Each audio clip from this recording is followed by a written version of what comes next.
Okay, so now let's start the second part of the tutorial.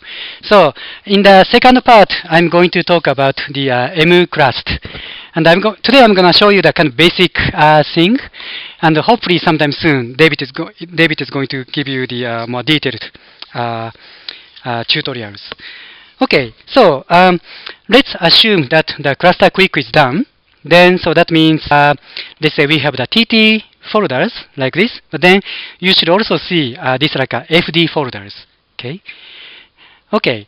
So the first step that we're gonna start is that we should always cut this TT.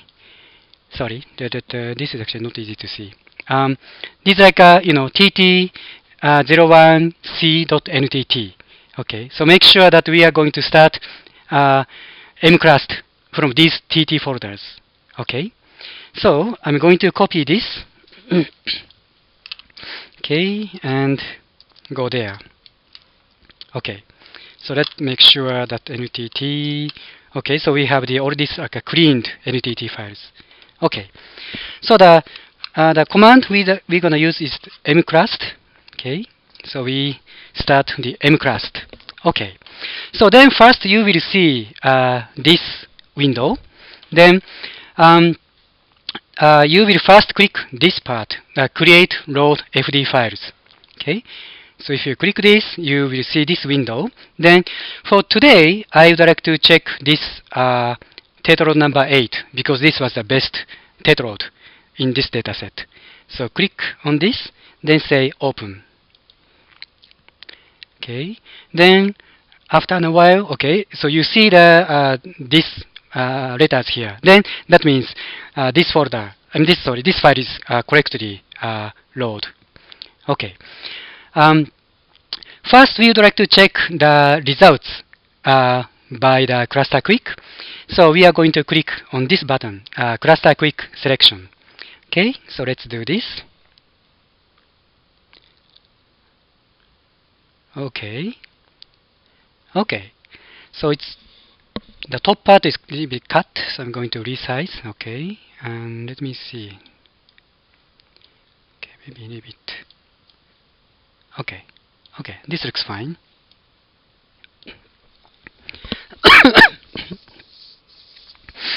Okay, so this is the window that we are going to check the quality of the cluster quick sorry result. So let's first open the view 2D. Okay, and let's make this slightly larger. Okay, so what we are watching here is that this is the whole cluster. That's the black, and okay. Right now we are selecting the cluster number 1. That's kind of the bluish, which shows up here. Okay, so okay. So let me see. Actually, sorry, the window is not really large. So the one thing that it's very nice is that use a very big window. Hopefully, like a 30-inch window. It's a big help because we are going to open many windows, and in a small window like this, it's very difficult to check all the information. So it's highly recommended that you use the 30-inch display. Okay. So let's quickly check what we are looking at. So the right now we are looking at 2 projections. One is energy 1, this is energy 2. So this means energy of the channel 1 of tetraload number 8. This is energy 2 of tetraload number 8. And you can of course go through all the different projections. If you click on this button, okay, you actually cycling through other projections. Okay, but what I usually do is that on this cluster quick window, we don't have much information to really say this is the good cluster or this is the bad cluster. So what I usually do is that eliminating the bad clusters only. Then all the good ones or kind of okay ones, I send everything to the mcrust so that we can check more detailed information on the mcrust. Okay, so let's do checking the bad ones. Okay, so by clicking these numbers, you can check the quality of the different clusters. Okay, so what I usually do is, let me actually make like this way, maybe like this way. Okay, because I want to see both windows, like this window, this window. Okay, so, and also we can zoom in on this window so that we can see more details. Okay, so right now we are looking at the cluster number 1, and when you click this, you see in the whole cluster where this number 1 is located. That's this one. Okay. Also, at the same time, you see the waveform of 4 different channels. So I would say this is really kind of weak, kind of bad, meaning that it's very weak and very small, like a hyperpolarization. So this is highly, maybe likely, like a noise. But there could be some signal components. So if you are not 100% sure this is completely noise, you can still say, okay, I'm going to keep this, so that I'm going to check more details in the mClust. So for the 1, I just say, okay, this looks very weak signal, but anyway, I'm going to keep this. Okay. Let's now check number 2. Okay. So, okay, sorry. I'm going to actually delete this one. So I'm not going to show the keep ones. Okay. Okay, let me see. Okay, so this was 1. This was here. Now I'm going to click 2. So we see slightly different ones. So the waveform is still weak, but again, I'm not 100% sure this is completely noise. So I say, just keep this. Okay, again, this is very weak, but maybe still we can keep. Okay, so this looks much better now. So I see, higher amplitude and some hyperpolarization. And also, cluster is now away from this like a noisy components. So this like a bottom part is very weak. Therefore, there's a lot of noise components existing here. So now this is slightly away from the noise. Okay, so we're going to keep this one. So basically we check like this. 5 looks okay, 6 looks okay, 7, 8, 9, okay, 10, 11. Okay, so it's kind of tedious, but we just go. So what I'm doing again is that checking the waveform, and also if it has a nice cluster like this. Okay, well, it's weak, it's okay.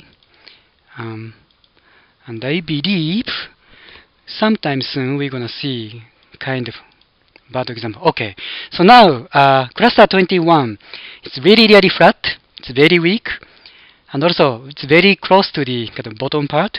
So I would say this is really noise. So I'm not going to save this. Okay, so I'm gonna skip this. Then 22, yeah, maybe okay. And then 23, yeah, looks kind of okay. Yeah, 24, okay, 26, 27. 27, I am not going to keep, even though the waveform looks kind of okay. But now, what you can see is, if I remove the whole cluster, this is really, diffuse. Okay, you see, so this was the whole cluster, and this is the cluster 27, which is kind of diffuse everywhere. So this is again quite difficult to cluster cut. So this kind of bad diffuse cluster, again, I'm not really going to save this. Well, if you like, you can still save this, but for the moment, let's say this is quite difficult to cut, so I'm just gonna leave this out. Okay, and then 28. Okay, I'm just comparing from the whole cluster where this is located. So again, this is very weak, but I want to check in the mClust. Okay, 29. Yeah, maybe we're gonna check this. This looks okay, and this looks okay. Okay, this is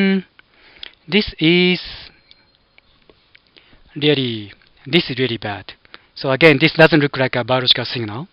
This is again very close to the bottom part, so I'm going to leave this out. Okay, yeah, this looks maybe okay. 34. Again, this is very weak, and if I see this, very diffuse again, so I'm not going to save this. Okay, 35. Yeah, looks okay, decent.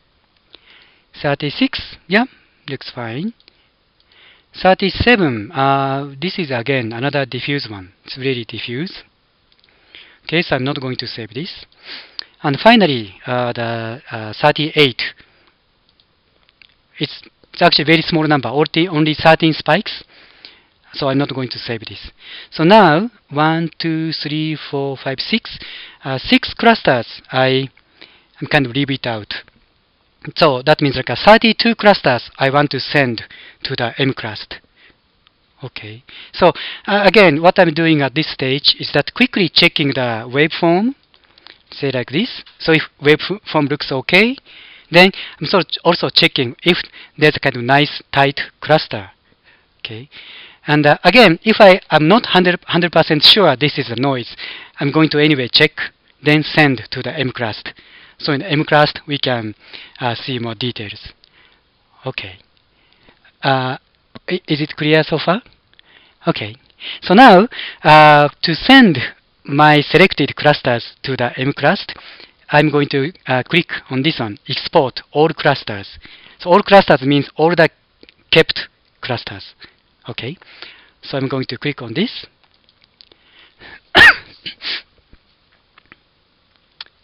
Okay. So now, this is the window for the mclust. I'm going to miss this. Okay. Okay, let me resize. Okay, maybe slightly more. Okay. Okay. So we have kind of a similar window, but we have much more options to look at details of the cluster. Okay. What I usually do is that I zoom in like this. Then I often also change the point size. For example, I'm gonna choose like a asterisk. Then I'm going to change the point size, so you can kind of see more clearly the clusters. Okay, and let me see. So we are going to check indeed all these clusters quality, and then select only the good ones, then eliminate the noisy ones. So let me see. So first, maybe let me choose the number 6. Okay, and let me actually say none, but except this all. Okay. It is actually a good idea to show occasionally about how all the cluster looks like, so that you can see this cluster is where relatively located in the whole cluster. Okay. So right now we are clicking number 6 cluster. Okay. And if you click on this part, you can change the color. Right now, like light blue is not really, if it's not really easy to see, you can change to red, then say OK. So now you can do this like a red. Okay. Then in this window, you see now the auto correlation, which we quickly reviewed. So in the auto correlation, what we should expect is that ideally nothing here, because this like a 0 to like a 3 milliseconds corresponding to the absolute refractory period. Then we start seeing that spikes activity after that. Okay. So what I can tell from this figure is that the cluster number 6 is pretty good. There is some contamination here, but it's very small amount. So this is pretty good quality signal. Okay. Also, before I start cutting, I usually click this check cluster. If you click this one, you get overview of this cluster. Okay. So let's see. So this is showing the waveform of 4 channels. So you can see that channel 1 has the highest amplitude. Okay. Then maybe channel 4 is like the next highest. Okay. Then here we see the summary of this cluster. Like this is showing the how many spikes are included in this cluster, and what is the firing rate, and like a peak to trough width of all the 4 different channels. Those kind of informations. Okay. Here we see the interspike interval histogram. Okay. So then we have actually the dotted line here. So this is indicating that all the points below this red line is the less than the 2 milliseconds. In other words, theoretically we shouldn't expect any signal in this range. So here we have also the percentage, meaning like a 0.3% of the interval is falling in this like a less than 2 millisecond range. That means like a 33 intervals from the more than 10,000 spikes intervals. So the 0.3% is actually not too bad. We hope this number is less than 0.5%. Okay, so this is already pretty good. This is showing the like a peak plot, how the cluster looks like. So we have like a peak 1, peak 2, peak 3, like a peak 4, and this indicates they are pretty like a nicely shaped cluster, but maybe like extending to the very weak part. So there may be some contamination from the noise around here. Okay, so these two windows are both autocorrelations. Okay, so let's look this one first. This is the, I'm sorry, let's go back this one first. This is the autocorrelation over the 1 second. Okay, because this is like a millisecond bins, so we have up to 1000 milliseconds, so that indicates 1 second. So we see some kind of oscillatory behavior like this.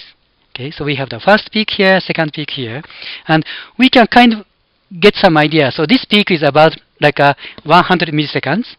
Second peak is a bit larger than the 200 milliseconds. So this oscillation is something like maybe 8-9 hertz.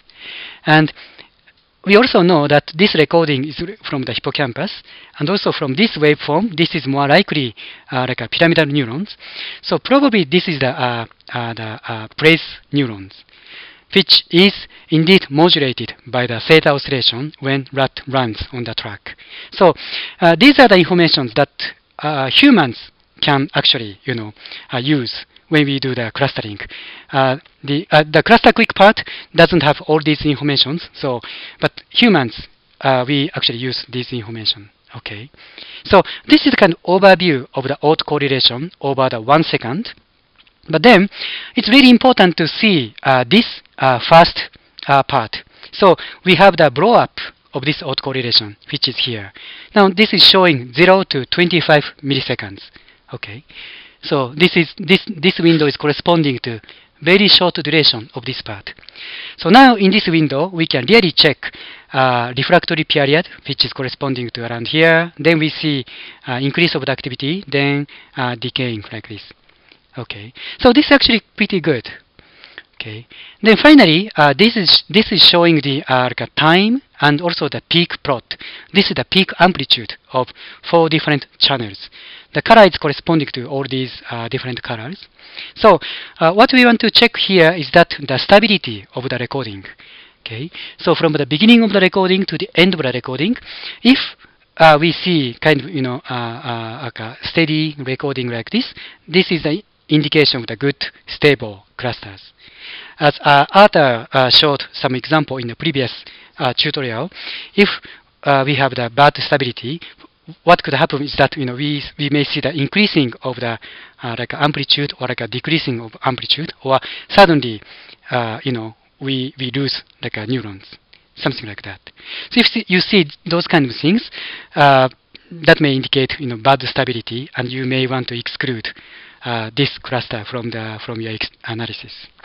Okay, so by looking at all these figures, you can get idea how good this cluster is. Okay. Okay, so is it clear so far? Any question? Okay. Okay, so now our task is do the cleaning of this guy. Okay. Okay.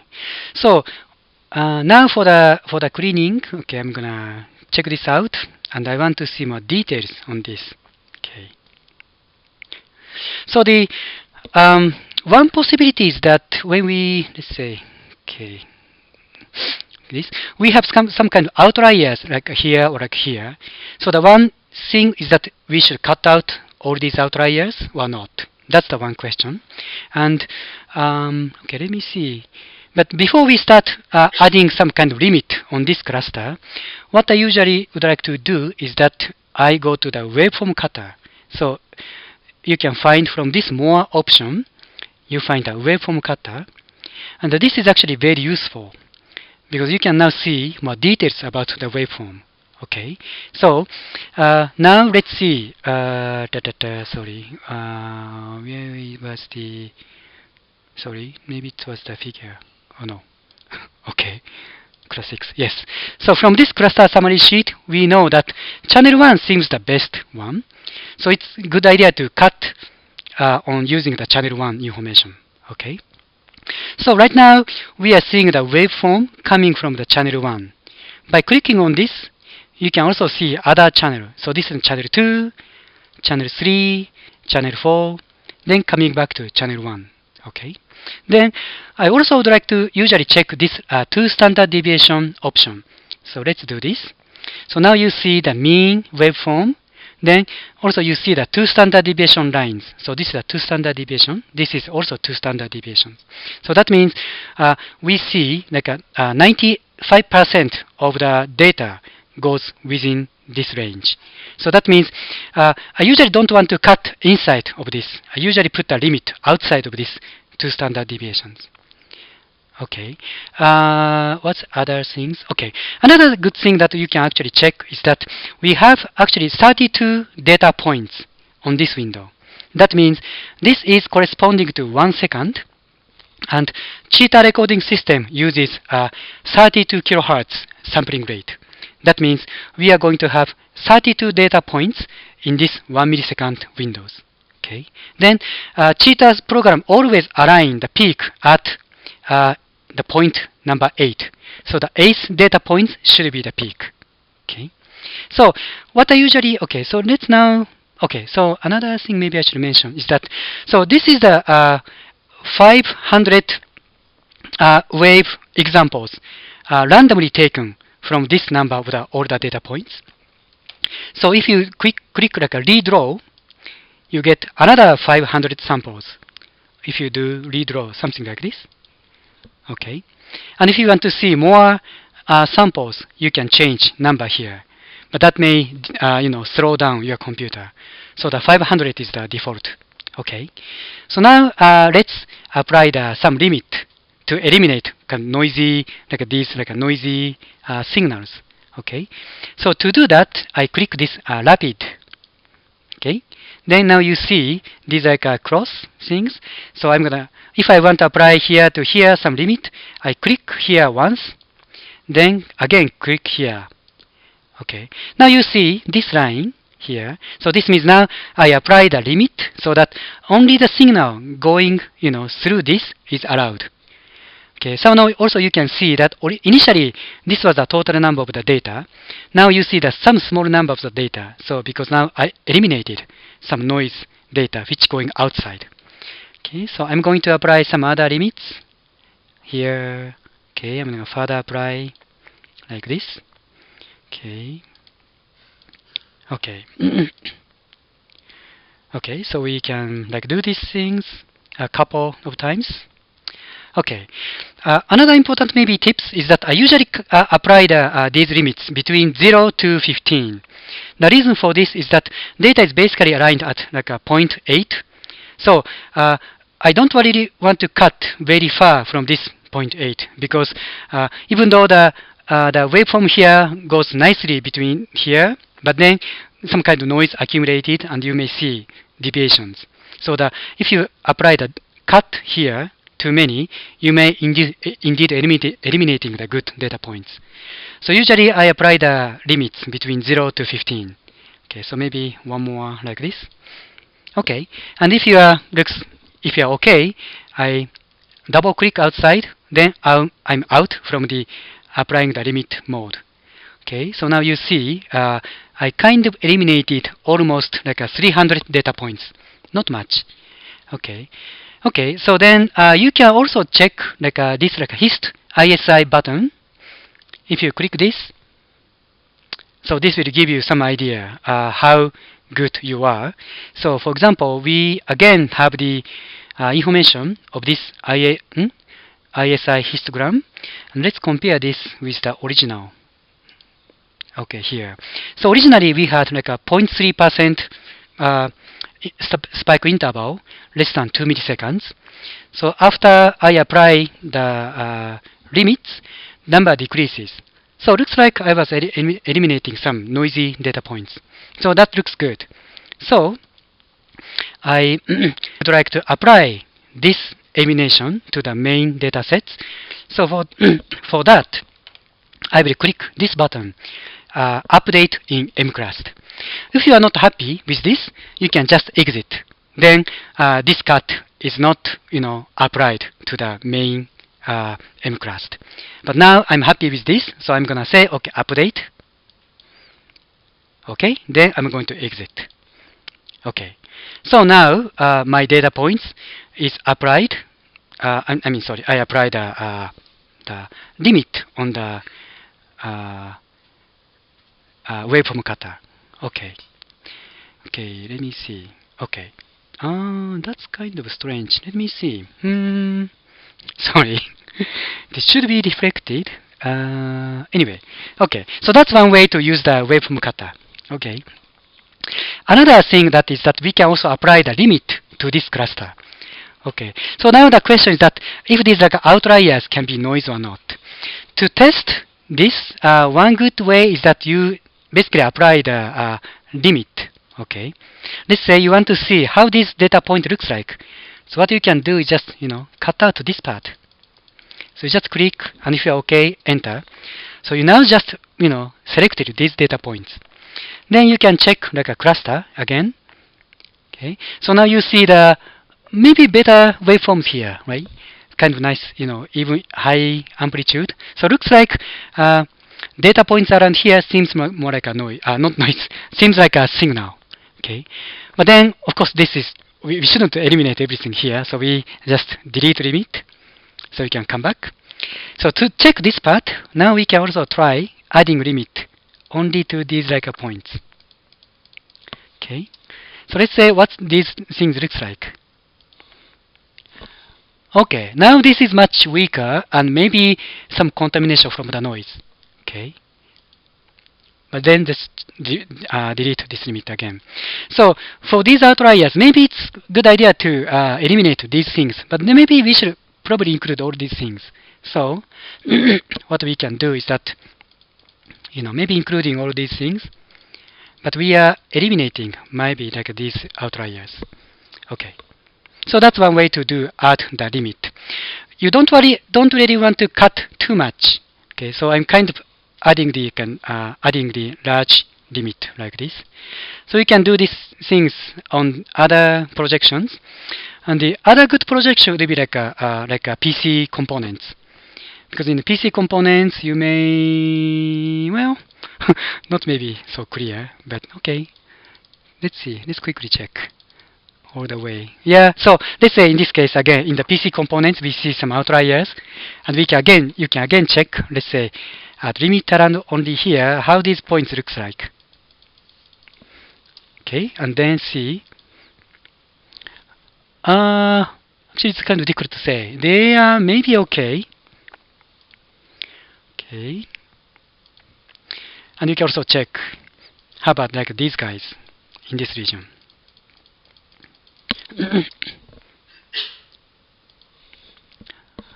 Yeah, they are because maybe anyway, in this example not so clear how they are really noise or not, but this is kind of the way that you can decide if you want to eliminate those outliers or not. So basically you do this for the projections, then that's pretty much it.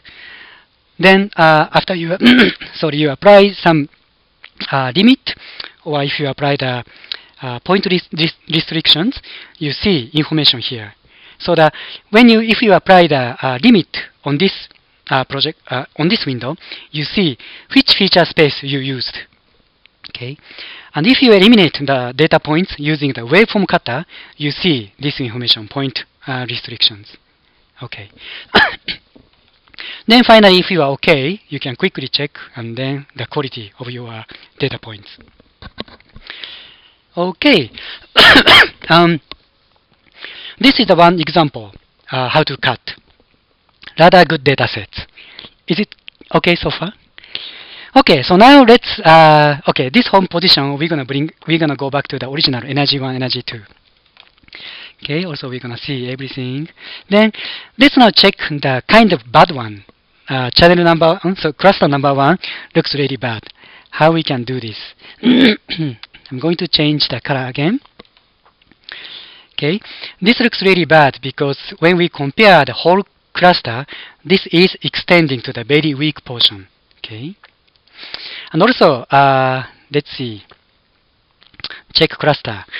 Yeah, the waveform is quite weak, and we have a lot of contamination, like 1.7%. Okay, then the autocorrelations, yes, that's really bad. We don't really see the refractory period. Okay, so so these are all indicating that a lot of contaminations. And the stability is really, really good, but too good stability, and again indicates could be this really noise, because noise is pretty stable, and this is very stable. Okay, so let's see how much we can do. And okay, again, okay, one thing, let me see.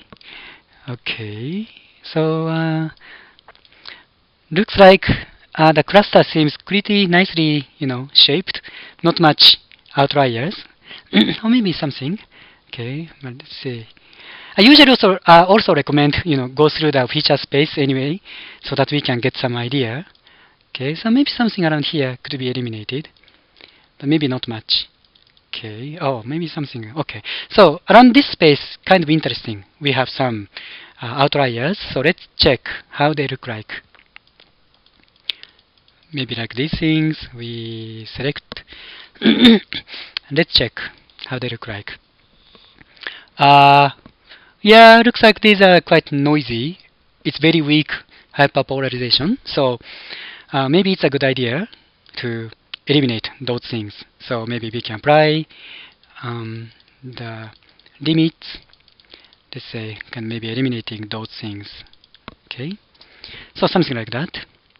Okay, and we can also see how the waveform cutter can do.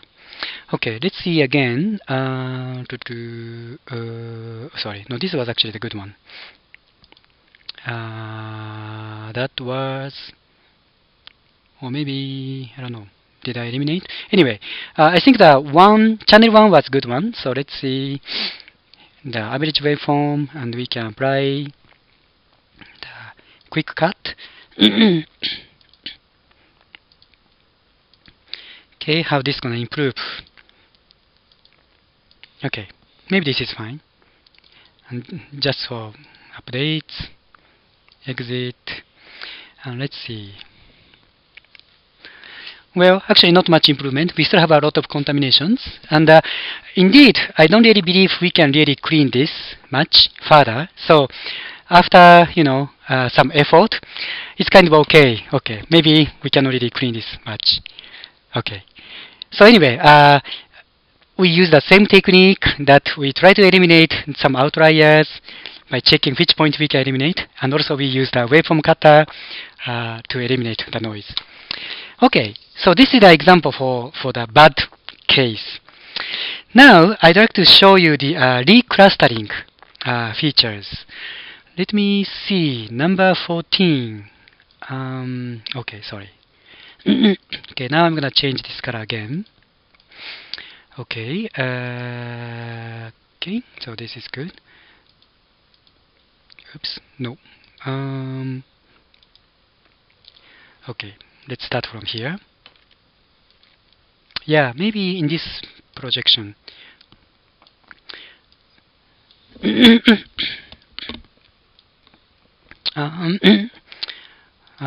Sorry, it's not really clear.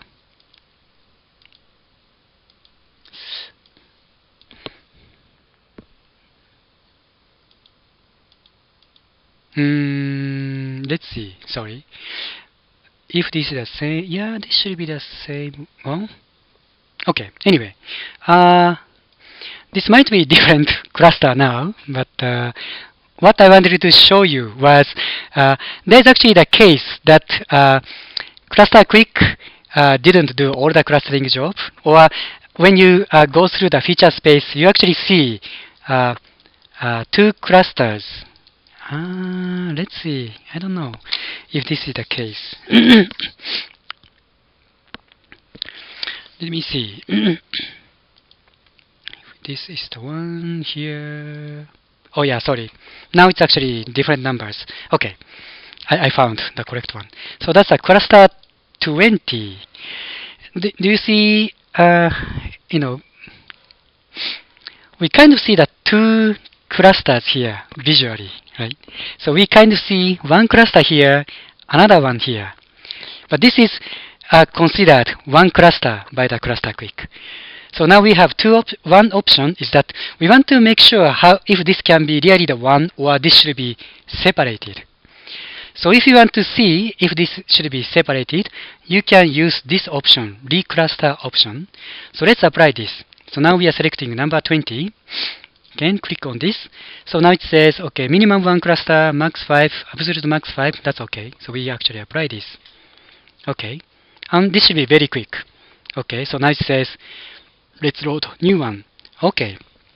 So now, as we expected, okay, so we have 2 clusters. Okay, let's change the color now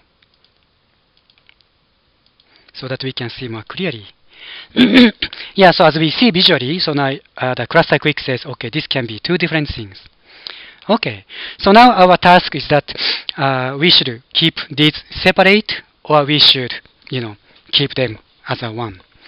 Okay, so now we are going to use this function. Okay, sorry, maybe I'm going to explain this. Okay, so we want to compare these 2 clusters. So to do that, so now we are selecting the 34. Then if I press Shift and click 33, I can actually select both clusters. Okay. Then first I want to compare the average waveform. So to do that, it's usually nice to normalize. Click normalize, then check the average waveform. Okay. So now this is what we got for the average waveform coming from the red and the blue. So we see they are quite different, but important feature that we should pay attention here is that the relationship of the peak, meaning that here red is always higher and blue is always lower. Okay, right? So this is kind of indicating that if they are same neurons, okay, this relationship should be preserved. Okay, if these 2 signals are coming from different neurons, it is often that you observe, let's say in this 3rd channel, blue is higher and red is lower, something like that. But here we see all the same relationship. That means these 2 neurons are located in like a similar locations in physically. Okay, so this good same relationship indicate they can be a same neuron. Okay. Also, I want to check the cross correlation between these 2 guys. Let's do that. Okay, so now this is the cross correlation, and as we see, as we learned, this is showing the relationship of the the firing properties of the 2 neurons. The good part is that now we see actually no data points, like let's say between maybe plus minus 3 milliseconds, something like that. So this is corresponding to the refractory period. If they are the same neurons, they shouldn't fire within that range. So therefore, having the no data points, like a plus minus 3 milliseconds, is one indication that they can be a same neuron. Okay, and also this asymmetric cross correlation indicates that one cluster of neuron is firing after the other cluster of spikes. Okay, so again, this cross correlation indicates that these 2 clusters can be the same. Okay, that's okay. So now we would like to see how they temporarily correlated. Okay, so now we select X as a time, and then maybe we should check like a peak 1, okay, as the y-axis. Okay, so now let's make this slightly larger so we can see clearly. And now it's also important that what kind of experiment is this? So we know that this is the sleep 1, this is the task, this is the sleep 2. And we also know that this is the task that was running on the circular track, and we are recording from the hippocampus. So these should be the like a place neurons. Okay, so let's maybe zoom in during the task period. Okay, so now we clearly see like this like a line structure. Okay, so let's maybe zoom in for more details. Okay, okay. So now let's zoom in further into this. Okay, so this indeed, okay, if you estimate how long this is, this duration is, this is about 1 second, which I pre-calculated. So that means this is nicely corresponding to the one place field. So that is going through the place field that took about 1 second. Okay, so we further go into here. So it's maybe not easy to see, but now we can also see kind of theta modulations, meaning that if this is about like a 1 second, we should have like a 8 to 10, maybe 6 to 10 theta frequencies. And we also know that these place cell fire at each theta cycle. So that we see, okay, some neurons fire around here. This should be some 1 theta cycle. Then this spikes fire in another theta cycle. Maybe this spikes fire in another theta cycle. Okay. So, yes. Precision, yes. We should see the theta precision. But at this window, it's not very clear. We have to do the theta precision analysis after we finish the clustering. But this is very good point. And but when we do cutting, we should kind of imagine that these data points should be showing the theta phase precision, which we cannot really clearly here, but that should be the case. Yes. And we also see that the amplitude is coming down. And this morning I actually talked with Daniela and Taneta, and we found this is indeed the case. So meaning that when the rat enters the place field, we tend to see the high peaks for the spikes. Then that peaks gradually goes down. So over the multiple theta cycles, the general tendency is going down. But if you see one theta cycle, that's actually here, we also see the decrease of the spikes. Okay, so this is due to the burst findings. Okay, so this indicates that red cluster seems to be clustering that these high peaks of the the place cell firing, and the blue cluster is corresponding to the latter part. So from here, from this observation, we conclude that this should be the one neuron, and this should be kept as a one neuron. Okay, so hopefully that's clear to you. Okay, so let's bring this back. Okay, so what we did right now is that we are checking if the cluster 20 should be separated into two clusters, but our conclusion is not. So we should eliminate these two clusters. Okay, so I'm gonna select 34 and say delete cluster. Okay, so now 34 is deleted. Now I'm selecting the 33, again delete cluster.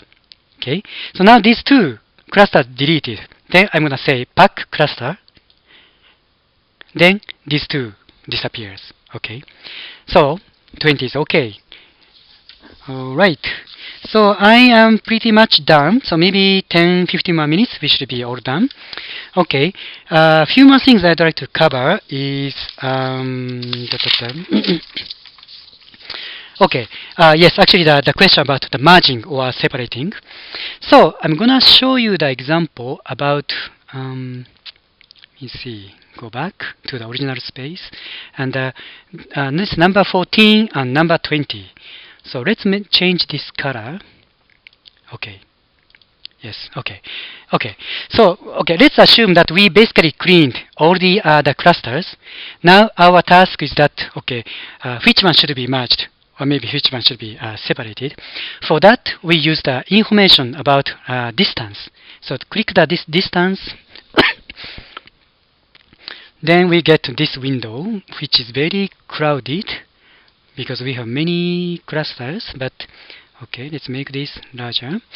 Okay, so right now, so we actually have the two distance measures, but they are pretty consistent. So right now, I'm going to pay attention to this, because now this is ordered by the cluster numbers.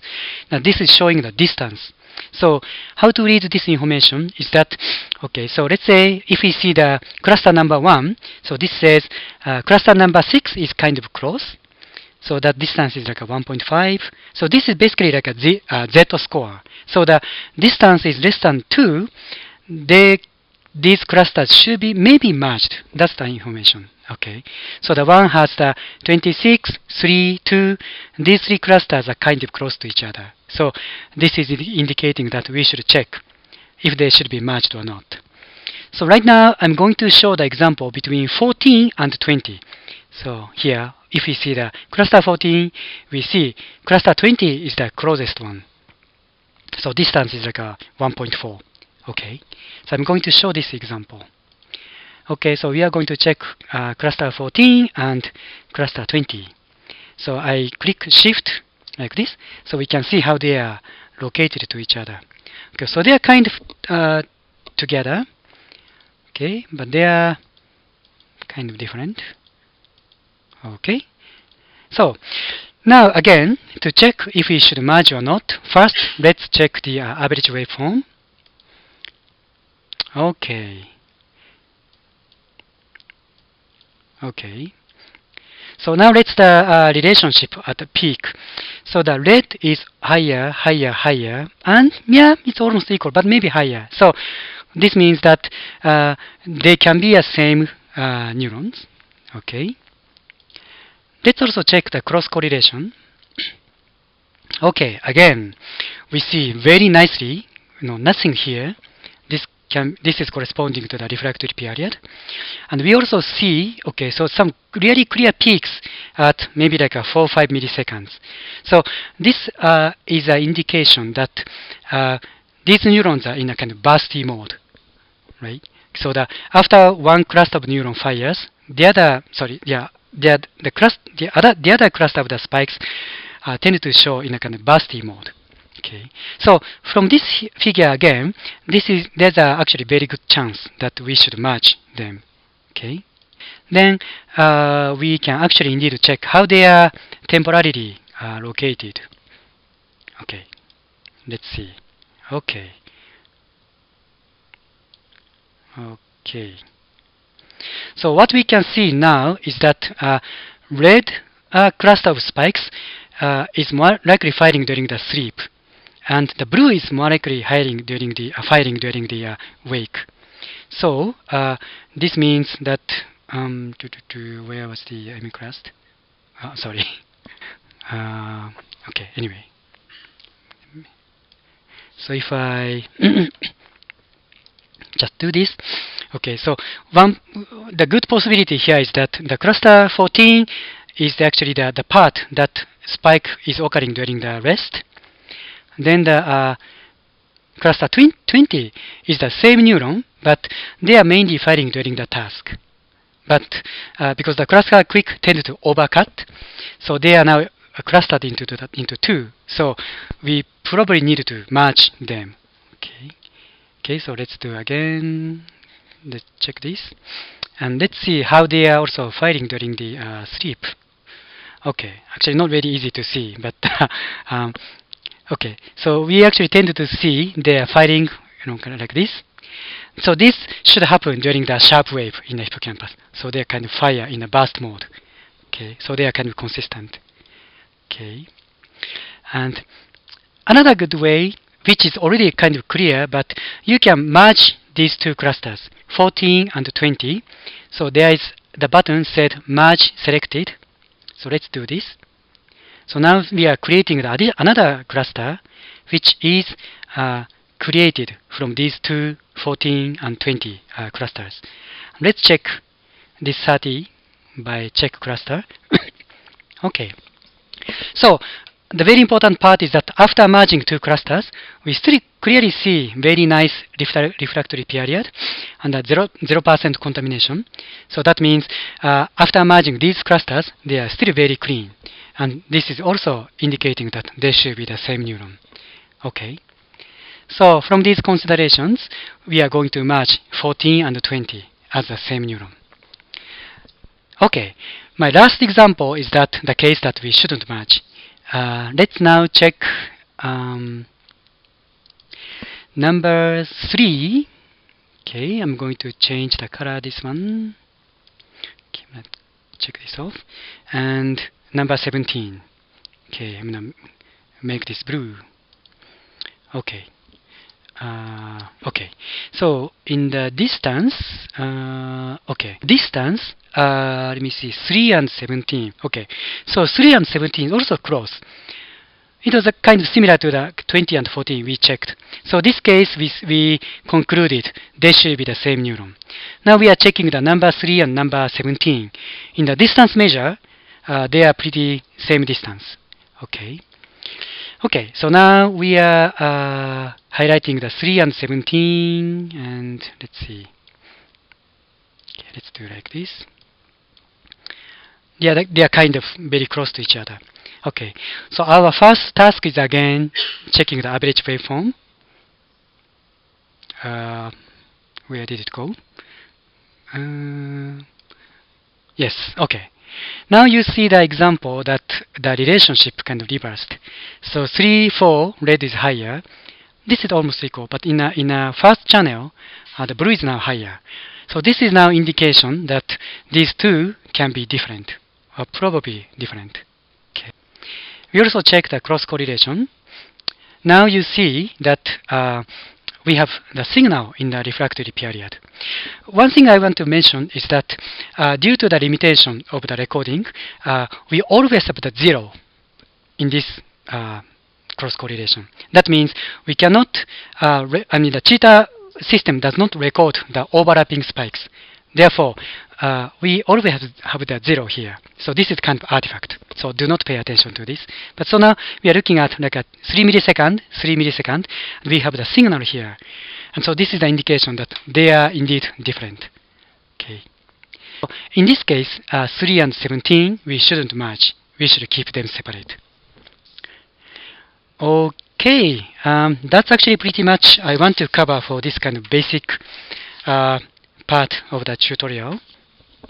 So to summarize, what we covered today is that in the ClusterQuick, the main task is that eliminating the clear noise. Okay.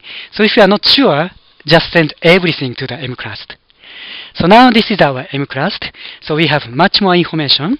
And what I usually do is that, let's say, if I select, so I select a certain cluster, then use the check cluster sheet. So we can get all sorts of information. So I check the waveform. I check the interspike interval, how much contamination occurs. And then I also check the autocorrelation and how much contamination in the refractory period. And I also check the stability. Okay. Then for cutting, I usually use the tools like a waveform cutter and also adding the limits. So to verify which part of the point should be eliminated, you can select that and make sure what's the waveform, for example, then confirm which part should be removed. Okay. Then to merge or separate, I use the average waveform and also the cross correlation information. Okay. So there is actually the documents that I created. So in the end, what I usually do is that I give a scoring of the quality of the neurons. So for example, let's say, okay, this 14, okay, actually not 14, I think the 33, because 40 and 20 we decided to merge. Okay, so this is the one. So let's check this. Okay, so this, okay, have a very nice waveform and a 0% contamination, very nice autocorrelation, and pretty good stability. So I say this is like a score number 5, which is the very best quality neuron. Okay, so let's check some other ones. Oops, sorry, not this one. Let's check, okay, maybe let's check this one, how it looks like. Okay, so waveform looks really good. Some contamination, like close to 0.3%, and yeah, pretty good autocorrelation, some contaminations, and good stability. So I'd say this is like quality 4, maybe 4.5, something like that. And then let's see some other things. Okay, let's check this one. Okay, maybe this is not so good. Okay, so this is kind of weak waveform, but we still see the kind of hint of the hyperpolarization. And the contamination 0.7, rather high, but still less than 1%. And we see some contamination and very good stability, but maybe this indicates some contamination by noise. So I would say this is quality maybe less than 3, something like that, 2.5, something like that. Okay. So, like using this kind of criteria, I rate the quality. Yeah, this looks pretty good. And okay, here we see very nice rhythmic activity. So this is corresponding to like a place cell going through the place field. So the neurons are firing like every theta cycle. So again, I would say this is like a quality 4 or 4.5. Okay, so anyway, I will do those scoring to all the clusters. Then, finally, the very important part, if you are, done for the cluster cutting, you should first click this check all clusters. Maybe I can do this now. So if you click this, this is going to create all the summary sheet like this. So now it's creating all the summary sheet. Okay. And this is actually saving as the JPEG format. Okay. So now this is creating. Okay, let's wait until this finish. Okay. So actually we can kind of see, sometimes, okay, this is not looks good. Oh, this maybe some instability. Yeah, don't have the spiking, good stability. Yeah. Okay.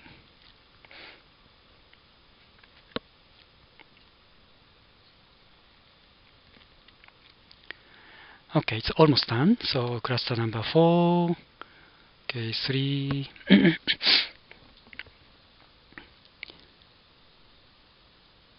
Okay, it's all done. Okay, then so then this is all the summary clusters. Right now, because I didn't really change the colors, but when you really cutting, you actually assign the different colors. So you will see all the different colors here. And then if you see the TT folder,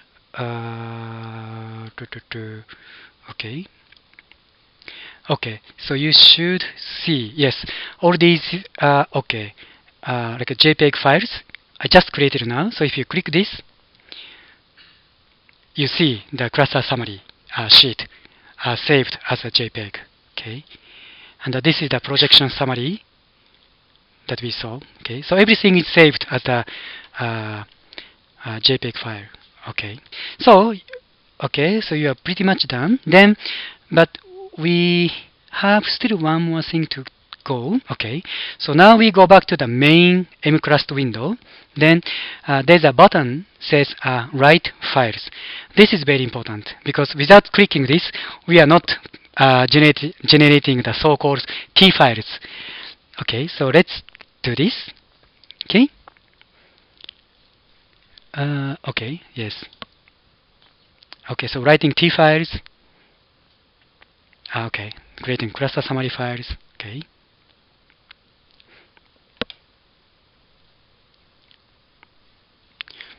Sorry, because we have so many clusters left. It kind of takes time, but let's see. Okay, so now we see that tt.t files created. So these are called all the T files, and this is the like end results of this cluster cutting process. Okay, and let's see if this is done. It's almost okay.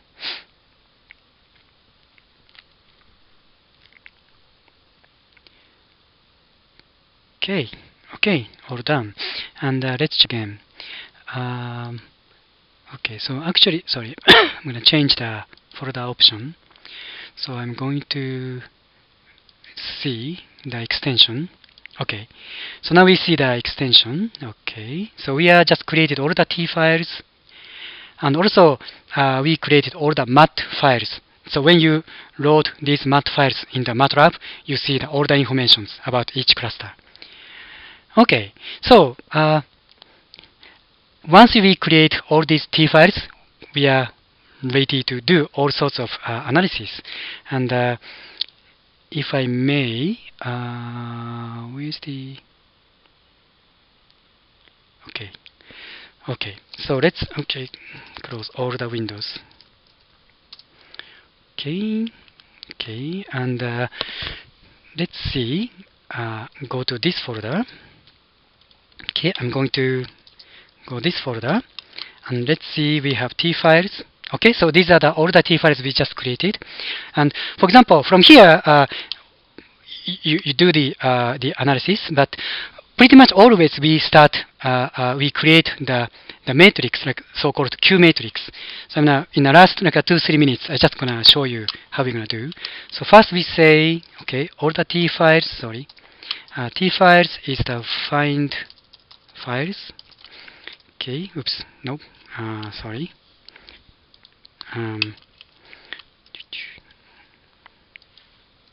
Okay,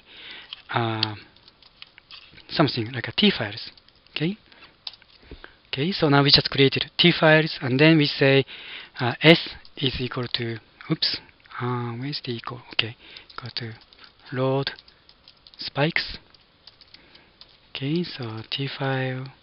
Okay. So now we are creating the so-called S matrix. But then from here we can create the Q matrix. Oops,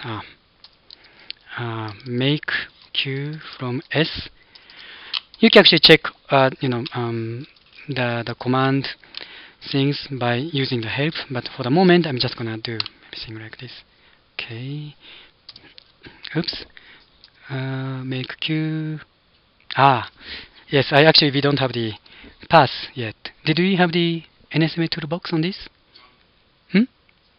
Under here? NSMA toolbox, yes, sorry. Actually, the path is not ready yet.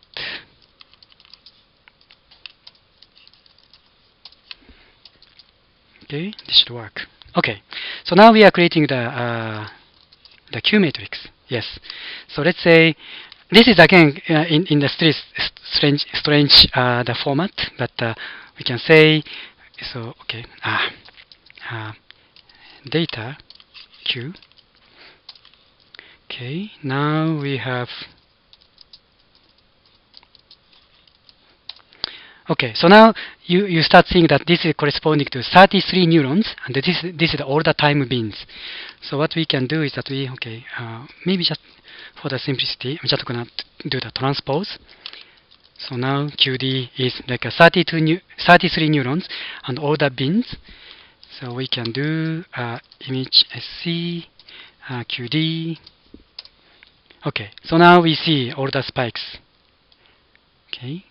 So this is kind of the window you may see. So this is all the recorded neurons, and this is the binned spike count. Okay. So this is like where we start our analysis. Like you can now do the cross correlations, like template matchings, all sorts of things. Okay. So I hope you get some idea about cluster cutting, and sometime soon David will give you more details about the mClust. Is there any questions? Okay, so thank you very much. Okay.